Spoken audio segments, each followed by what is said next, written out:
نبی کریم صلی اللہ علیہ وآلہ وسلم نے ارشاد فرمایا، حضرت ابو سعید خدری رضی اللہ تعالیٰ عنہ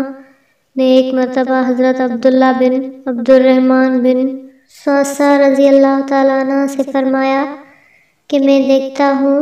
کہ تم کو بکریوں اور صحراؤں سے بہت لگاؤ ہے۔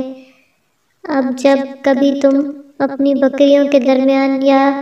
صحرا میں ہو اور نماز کے لیے اذان تو بلند آواز سے اذان دیا کرو، اس لیے کہ مؤذن کی آواز جہاں تک بھی پہنچتی ہے وہاں کے جنات، انسان اور ہر چیز جو اس آواز کو سنتی ہے قیامت کے دن اذان دینے والے کے حق میں گواہی دے گی۔ یہ کہہ کر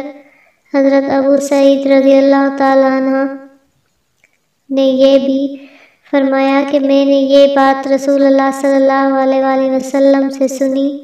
ہے۔ مسواک کرنا، نبی کریم صلی اللہ علیہ وآلہ وسلم نے ارشاد فرمایا، مسواک منہ کی پاکی کا ذریعہ ہے اور پروردگار کی خوشنودی کا جھگڑا چھوڑ دینا۔ نبی کریم صلی اللہ علیہ وآلہ وسلم نے ارشاد فرمایا، میں اس شخص کو جنت کے کناروں پر گھر دلوانے کی ضمانت دیتا ہوں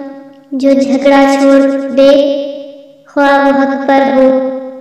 لوگوں کو بھلائی سکھانا، نبی کریم صلی اللہ علیہ وآلہ وسلم نے ارشاد فرمایا، اللہ تعالیٰ اور اس کے فرشتے اور آسمان و زمین کی مخلوقات، یہاں تک کہ اپنے بلوں میں رہنے والی چیونٹیاں اور یہاں تک کہ مچھلیاں، ان لوگوں پر رحمت بھیجتے ہیں جو لوگوں کو بھلائی کی بات سکھاتے ہیں۔ ایک آدمی کی ہدایت، نبی کریم صلی اللہ علیہ وآلہ وسلم نے ارشاد فرمایا، اگر اللہ تعالیٰ تمہارے ذریعے ایک آدمی کو بھی ہدایت دے دے تو یہ تمہارے حق میں سرخ اونٹوں سے بہتر ہے۔ چھوٹوں پر شفقت، نبی کریم صلی اللہ علیہ وآلہ وسلم نے ارشاد فرمایا، وہ شخص ہم میں سے نہیں جو ہمارے چھوٹے پر رحم نہ کرے اور ہمارے بڑے کی عزت نہ کرے۔ بوڑھوں کا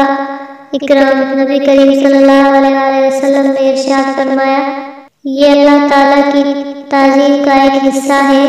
کہ کسی سفید بال والے مسلمان کا احترام